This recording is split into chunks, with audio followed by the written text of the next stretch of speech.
It has started snowing again. Look out the window. You can see them playing. And those little fledglings, giggling and running all over the estate grounds. Everything must appear so big and wondrous when you're a child, human or vampire. They seem not to care as their shoes trample over those dead leaves. The trees have lost a lot of leaves, haven't they? It's a particularly cold winter this year. Every day is grey, but the sky is always grey in this city, isn't it, pet?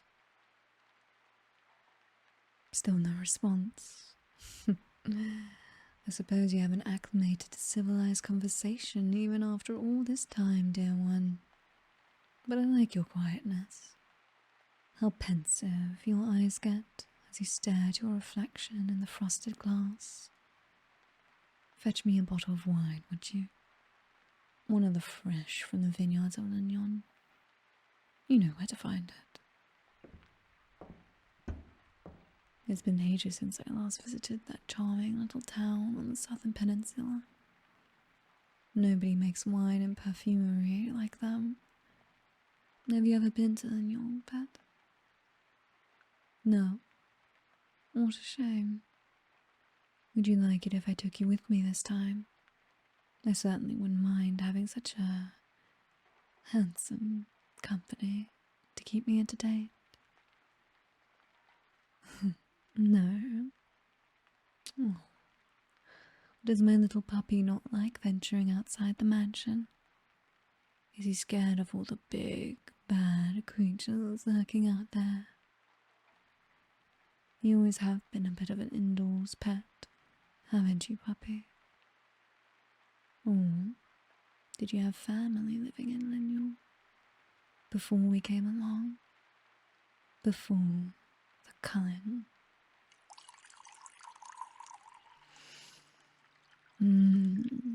Smells just as I remember. Would you care for a glass, my dear? Going to make me drink alone again, aren't you? And here I thought, after all this time in my service, you would actually come to care about my feelings. It's good wine. What are you thinking? Events from long ago.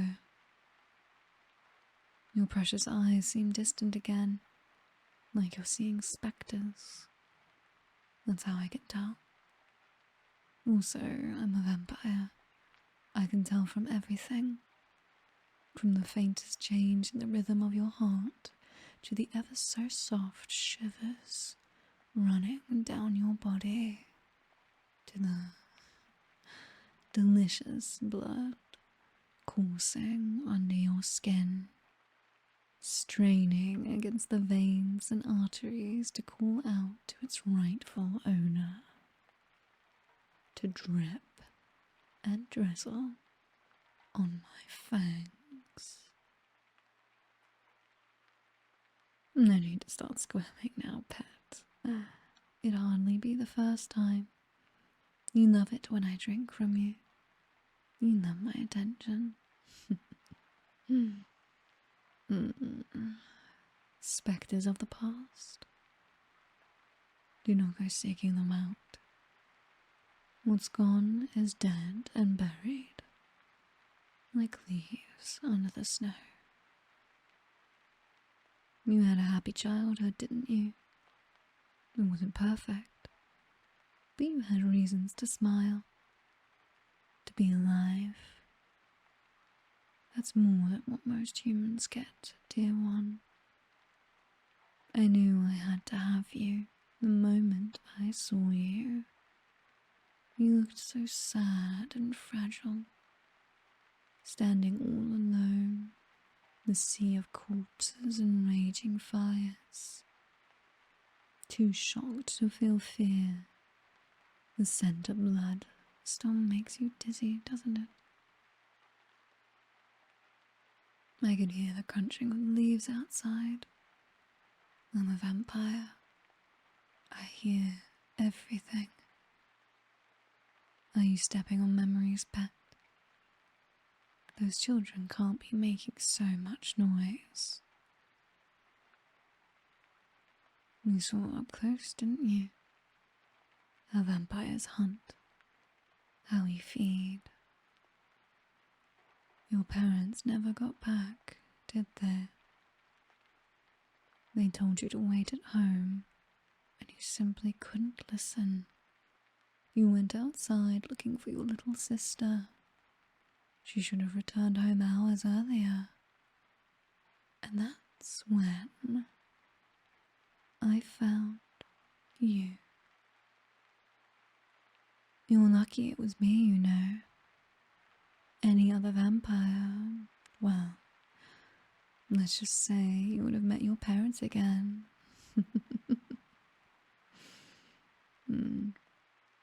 But I just had to have you. Like a spoiled little princess who wants to have the prettiest doll in the shop. And so I claimed you, holding you in my arms for the first time and cradling your head against my chest. As the screams and cries of humans echoed all around us. The memory is sweet as the wine on my tongue. Pour me another glass, would you? And do sit. There's plenty of room on the sofa. Good boy. You listen so well. You're always eager to please your mistress, aren't you? Staring at the floor. Really? Oh, don't look away. There. Now you can't avoid my gaze because I'm cupping your cheek. You like it when a woman gets forceful with you, don't you?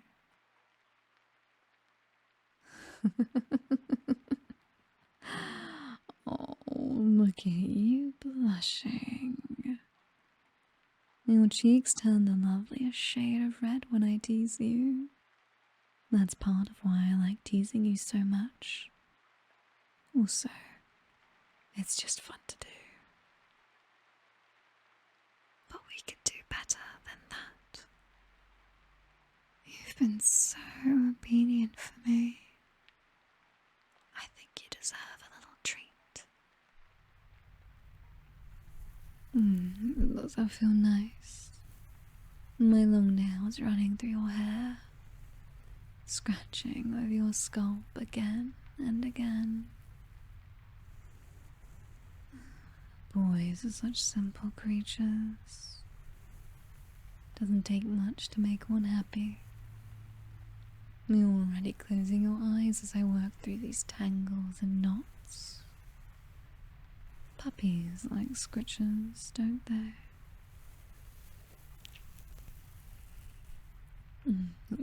Yes, they do.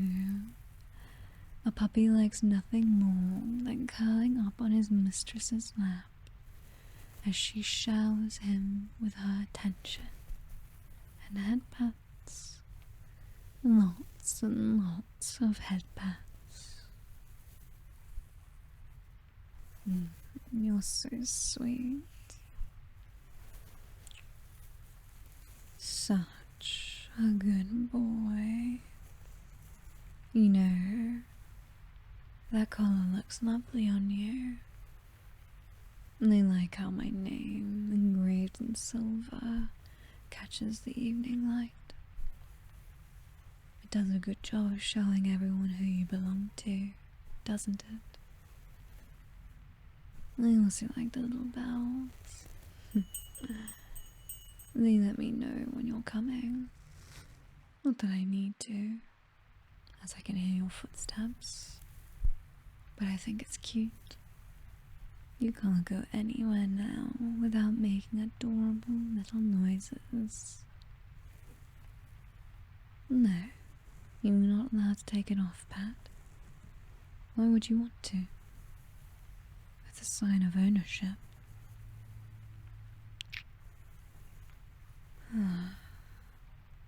The winter ball's coming up in a few days. They've already started bringing in shipments of humans from behind the walls. It's going to be a night of enchantment.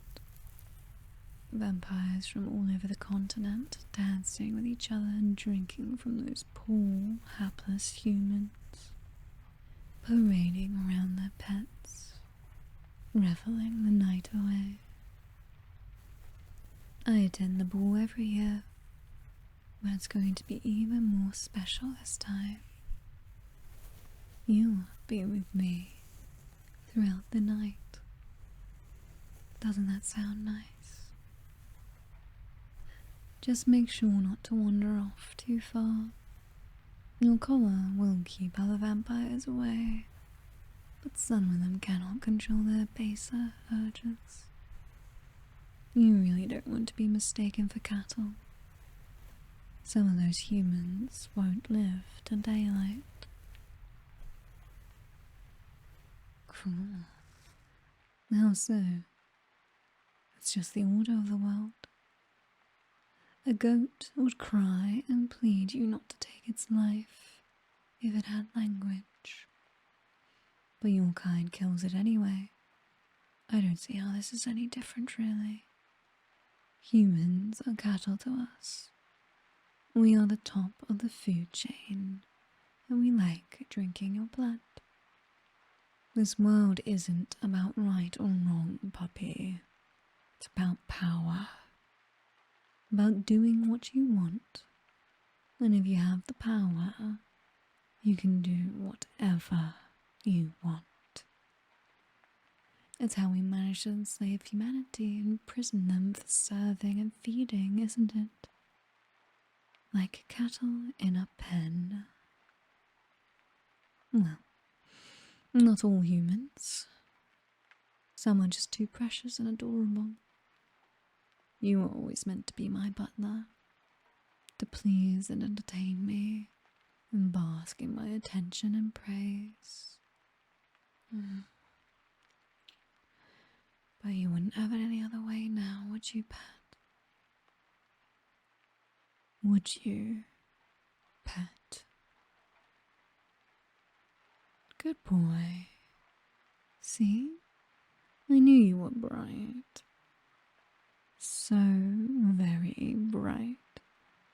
And obedient. The perfect pet. I just can't get enough of you. You're like my personal drug. Come here. Let me hold you.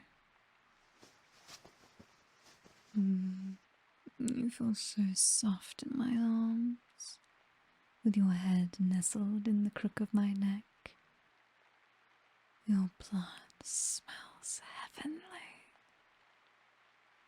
You don't know how much restraint it takes every time I see you to keep myself from pinning you against the wall and drinking every last drop.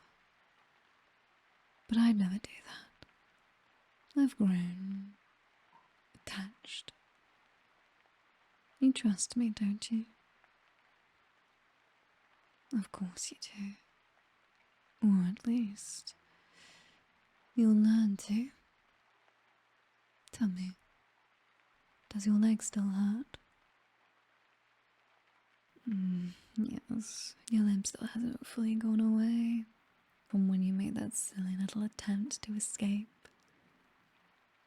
Don't worry, it'll fade in time. I can only hope, for your sake, the lesson won't. You won't be pulling stunts like that again, will you? Trying to get away from your loving owner. No, we will not be doing that, will we? You don't like it when I get mad? I can be very scary when I'm mad. Feels so much nicer to obey than resist. I see no reason for you to not give in. I know my kind took everything from you, but I didn't. I saved your sister, remember? those tears running down your face.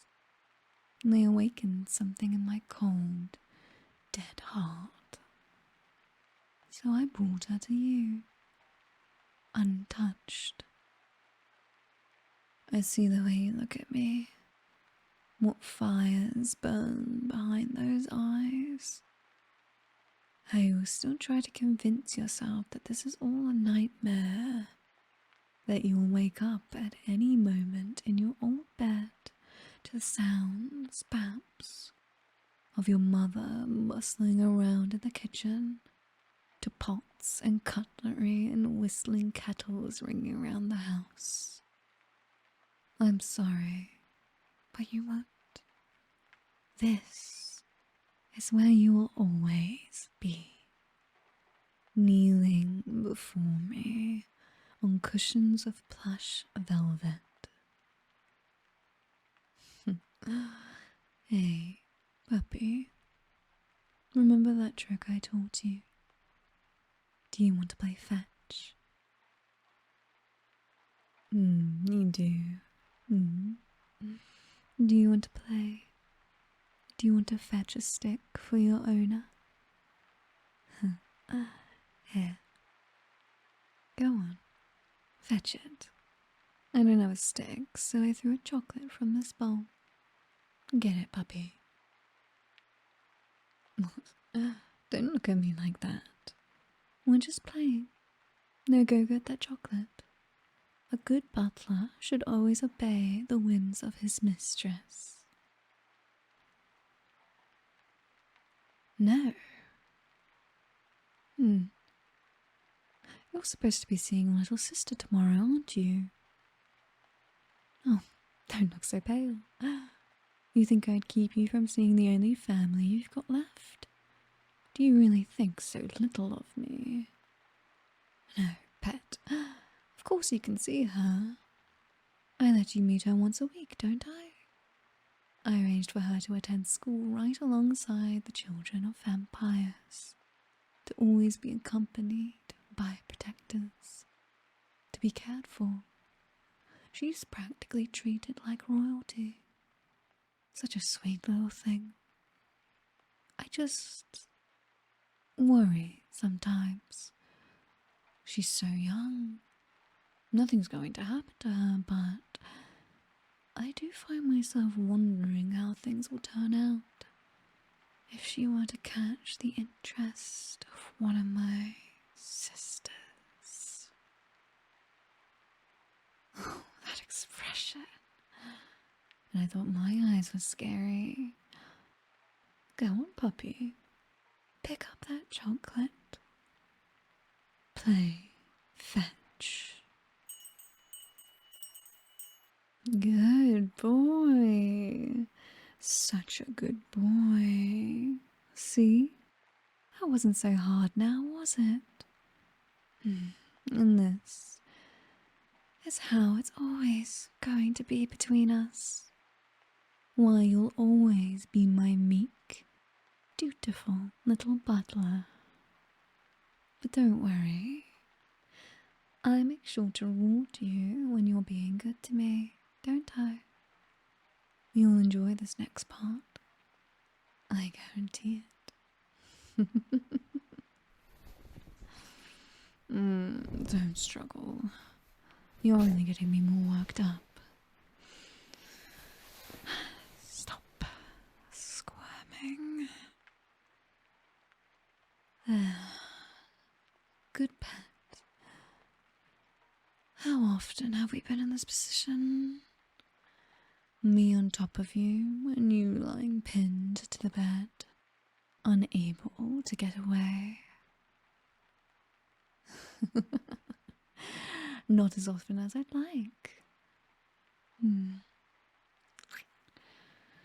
Why are your eyes so wide with alarm, my dear?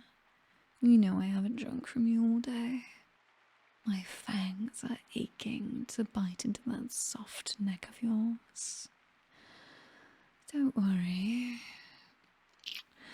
I'll be gentle, I promise. Let me just undo your collar. Try not to move your leg too much, you'll only end up hurting yourself.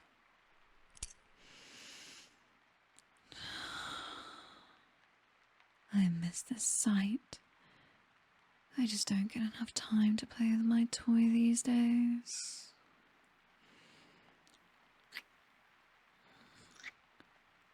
I mean, I still drink from you every day, but you know what I mean. Look into my eyes. Can you do that for me, pet? Or would you like me to pull your hair to make you? Don't close your eyes. I know which way it goes. It always goes my way. Can you feel my breath on your face? Feel my nose almost touching yours. How my hair drapes around your face like a silky curtain, hiding you from the world outside so only I can see you. You know you want to look at me. I'm beautiful, aren't I? I've seen the glances you give me when you think I'm not looking. Why, you can probably already picture my eyes in your mind, looking at you in adoration, deep, unblinking, hypnotic. You want to open your eyes to me, like you always do. You're only human, after all. So do it. Open your eyes. Give in. Open them. You look just like when we first met, you know. You were afraid at first, confused, in despair as your world shattered around you. But at last, you grew still, as if unable to move. There was this look of wonderment in your face, like you'd never seen eyes as alien and enchanting as mine. Just like now.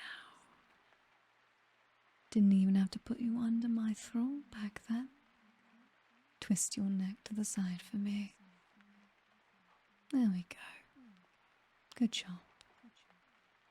I know all you can focus on right now is me and my voice. But I kind of wish you could see how lovely you look, with the last light of day casting on your skin in the unearthly glow. Twilight is my favorite time. It's when all the mysterious creatures of the night come out to play. I'll just leave these soft kisses down your cheek,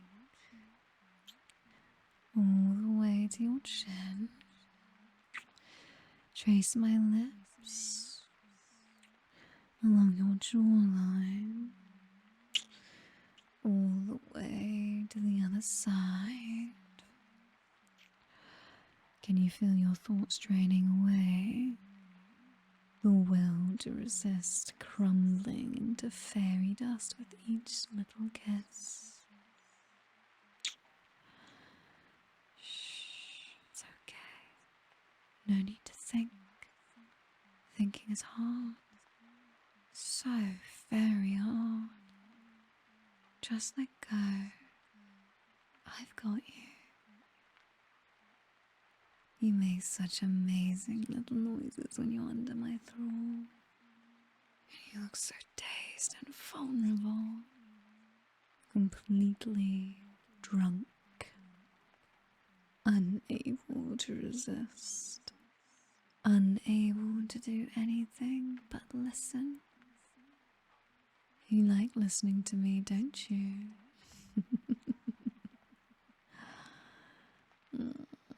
But I think I may have missed a spot. Your lips.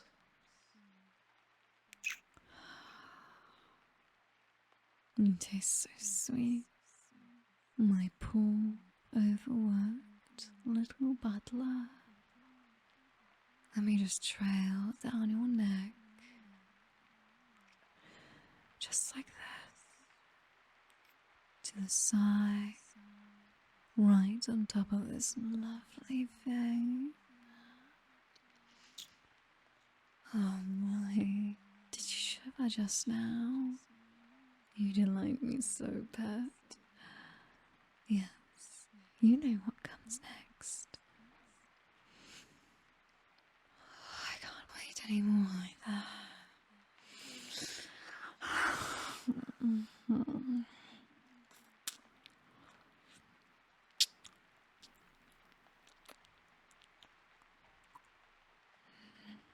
Stay still. I need more.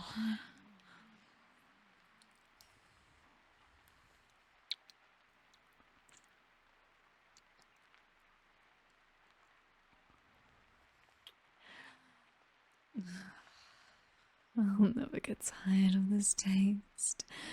Your blood is like ambrosia, sweeter than all the wines in the world. I'd love to drink more, but I can't have you getting anemic now, can I? A vampire needs her butler to be ready to serve at her beck and call, after all.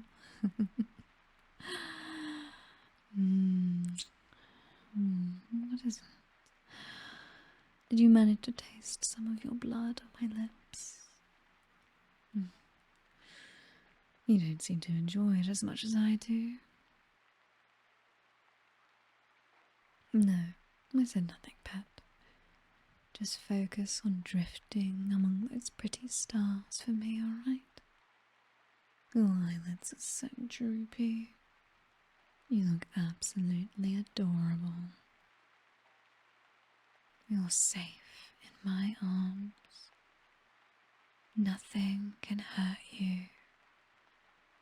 Do you hear my heart beating through my chest as I rest my chin on top of your head? It's because of you. To have her heart beating again for someone. That's how a vampire knows she has met her betrothed. We'll have to go after a while. I don't want to leave my cuddle puppy. You're so warm. But my duties as a noble of the night court must be filled. Don't worry. I'll be right here until you fall asleep. And then you'll be staring into my eyes again when you wake. Is my hair tickling your face? Good.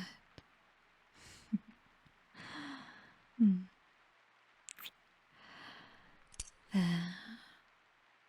Even if I'm not holding you in your dreams, that collar around your neck will remind you that you're forever mine.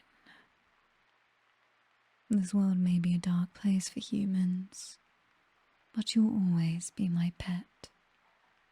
I'll make certain of that. You'll live to serve me, my dear butler, and I'll give you all of my attention and affection, even if what we have is twisted. You're the only one I love. Sleep well, my